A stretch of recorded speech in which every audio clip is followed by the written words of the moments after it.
They said she was a liar. They said she was a cold, calculating mastermind who faked her own kidnapping. A real-life gone girl who had dragged a city into a spectacle. The police went on TV and called it a hoax. The world believed them. But what if the whole thing, every accusation, every headline, was a lie? What if the most damning deception wasn't the kidnapping, but the chilling betrayal that followed? This isn't just a story about a crime. It's a terrifying psychological thriller about how easy it is to lose your life, your reputation, and your sanity. It was the doubt that infected an entire city. Get comfortable. This is a story you won't be able to turn away from. In the quiet suburban city of Vallejo, California, Denise and Aaron were building a beautiful, normal life. They were both physical therapists, smart, kind, and head over heels in love. They just moved in together, and their home was a sanctuary, a place where their story was just beginning. They had no idea that a predator had been watching them, meticulously planning to shatter their world. On the night of March 22, 2015, they went to bed like any other night. But at 3 a.m., the quiet was shattered. Two masked intruders, armed and dressed in black, burst into their room. They were tied up with zip ties, their eyes covered with swim goggles taped over with black tape. It was a bizarre, almost cinematic scene. But for Denise and Aaron, the terror was painfully, horrifyingly real. The kidnappers demanded a strangely low ransom of $8,500. They took Denise, leaving Aaron tied up and terrified, with a 2-day countdown.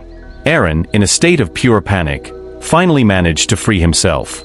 But in his traumatized state, it took him 2 agonizing hours to even call 911. And that 2-hour delay, that moment of human chaos and fear, became the first and most damning piece of evidence against him. When the police arrived, they weren't just looking for a kidnapper. They were looking for inconsistencies. For them, Aaron's story was too perfect, the crime scene too clean, and the ransom demand too low. All these so-called red flags started to build a different picture in their minds. A picture not of a kidnapping, but of a hoax. The police leaked their gone girl theory to the media. The narrative was simple, sensational, and impossible to resist. The victims were now the villains. The real kidnapper was left to slip away, while the city's attention turned to the 2 innocent people fighting to save their lives. For the next 18 hours, Aaron was held in an interrogation room. The police didn't have a kidnapper. They had a theory. And they relentlessly tried to force him to confess to a crime he didn't commit, feeding him their gone girl narrative, trying to break him down. Then, in a moment of stunning public betrayal, the police held a press conference. Standing before the world, Lieutenant Kenny Park declared that the kidnapping was a hoax. He called it a well-orchestrated event, and demanded an apology from Denise and Aaron for wasting the city's resources. The world believed them. The victims became the villains. But the police's tunnel vision caused them to miss the most critical clues. Denise, after she was released and found near her parents' house in Huntington Beach, was immediately subjected to the same hostile interrogation. Despite being a recent victim of a violent crime, the police accused her of lying. But amidst her trauma, she recalled chilling specific details that the kidnapper, and the police, could not have known. She remembered the kidnappers forcing her to drink a small amount of liquid, which she believed was a sedative. She also remembered a flash of light, as if a picture was being taken. The police dismissed these details as fabricated. But to a true detective, these were not lies. They were breadcrumbs, left by a meticulous and narcissistic criminal. This is our first major pivot. The police's perfect hoax theory, the one they so confidently sold to the world, was built on a foundation of lies and ignored evidence. They didn't see the clues because they weren't looking for them. They were looking for a confession. And in their zeal, they left the real monster free to strike again. But a case in a different city, an unrelated case, would blow the lid off the entire conspiracy. In Dublin, California, a home invasion had been thwarted. The suspect had fled, but left behind his phone. That phone, and the man it belonged to, would become the key to unlocking the true American nightmare.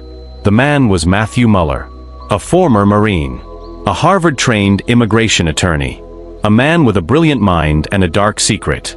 He was a disbarred lawyer with a history of mental illness, a ghost who had fallen through the cracks.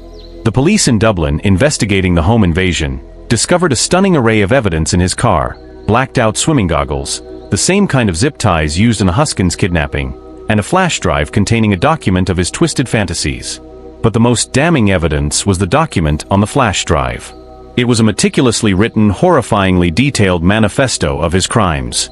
And in it, he described the Vallejo kidnapping, a crime that the police had publicly declared was a hoax.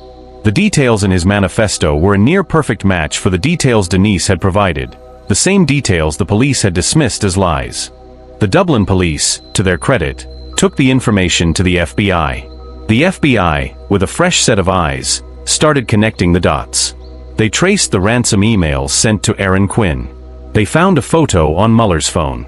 A photo of Denise, blindfolded and bound, a horrifying, irrefutable image that proved, once and for all, that the kidnapping was real. The flash of light Denise remembered was the flash from the camera that took this very picture. At this point, the entire narrative collapses. The police's gone girl theory, the public shaming, the destruction of 2 innocent lives. All of it was a catastrophic failure of justice. They had their suspect, but they had also created a different kind of victim. They had weaponized doubt, and in doing so, they had tortured the very people they were sworn to protect. Imagine you are a detective on this case, and this evidence is put in front of you. What's the first question you would ask the Vallejo police? What do you believe motivated Detective Mustard to cling so fiercely to his hoax theory? Let me know your thoughts in the comments below. The evidence against Muller was overwhelming. He was linked to the crime through DNA, his GPS logs, and his own confession. He was arrested, and the truth began to pour out. The motive was not robbery, but psychological dominance. Muller was a broken man, a twisted genius who wanted to be the main character in his own horror story. But the story of the aftermath is just as important as the story of the crime. For Denise and Aaron, the nightmare didn't end with Muller's arrest. They had to face the world again, a world that had publicly declared them liars. They had to confront the police who had shattered their lives. Their fight for justice had just begun. They decided to sue the city of Vallejo. Not just for money, but for a public reckoning. A chance to reclaim their story and hold the people who had wronged them accountable. It was a battle against an entire system. It was the final and most important chapter of their nightmare. The trial was a grueling ordeal. Denise and Aaron were forced to relive every moment of the terrifying ordeal and the humiliating aftermath. But this time, they had the evidence on their side. The FBI report, the DNA, the confession of Matthew Muller. All of it was laid bare for the world to see. The most stunning revelation came from the lead detective, Matt Mustard, who, in a deposition, admitted that he was still not entirely convinced that the kidnapping was real. His unwavering belief in his own false narrative was a testament to the psychological biases that had plagued the entire investigation. It was a staggering admission, and it sealed the city's fate. The court, and the jury, sided with Denise and Aaron. They were awarded a settlement of $2.5 million. It was not enough to heal the psychological scars, but it was a powerful statement.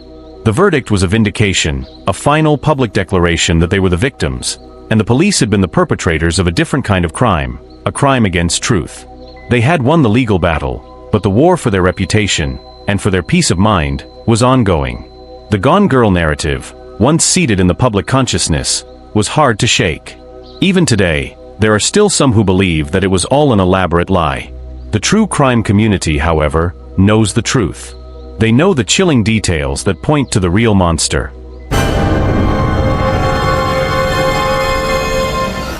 The climax of this story wasn't a sudden reveal. It was the slow, methodical dismantling of a lie.